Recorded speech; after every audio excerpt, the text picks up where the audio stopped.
చివరి ఆయకట్టు వరకు రైతులకు సాగునీరు సరఫరా అందేలా చర్యలు తీసుకోవాలని రాష్ట్ర ముఖ్య కార్యదర్శి శాంతికుమారి తెలిపారు. యాసంగి సాగునీటి సరఫరా, నీటిపారుదల శాఖ పనితీరుపై జిల్లా కలెక్టర్తో వీడియో కాన్ఫరెన్స్ ద్వారా సమీక్ష నిర్వహించారు. యాసంగి పంట సంరక్షణకు రాబోయే 10 రోజులు చాలా కీలకమని, అధికారులు అప్రమత్తంగా ఉంటూ సాగునీరు, విద్యుత్ సరఫరా అవసరమైన మేర పంట పొలాలకు చేరేలా చూడాలని, వ్యవసాయ శాఖకు నిరంతరాయ విద్యుత్ సరఫరా ఉండాలని సిఎస్ విద్యుత్ అధికారులను ఆదేశించారు.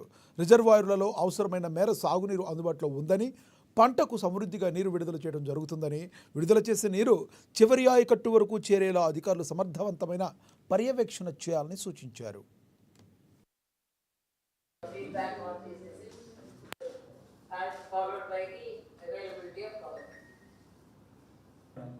నాలుగింటికి ఒకటే అంటే 24 క్యూమెక్స్ మనం డిశ్చార్జ్ చేస్తాం మేడం. 4 పంపులు ఇప్పుడు ఎట్ ప్రజెంట్ ఓన్లీ 7 క్యూమెక్సే మనము పంపింగ్ చేయగలుగుతాం madam.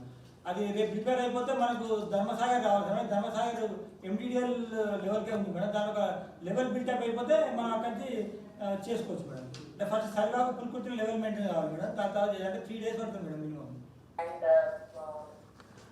Students' perception of much bigger than Mr. English case. So can some of you share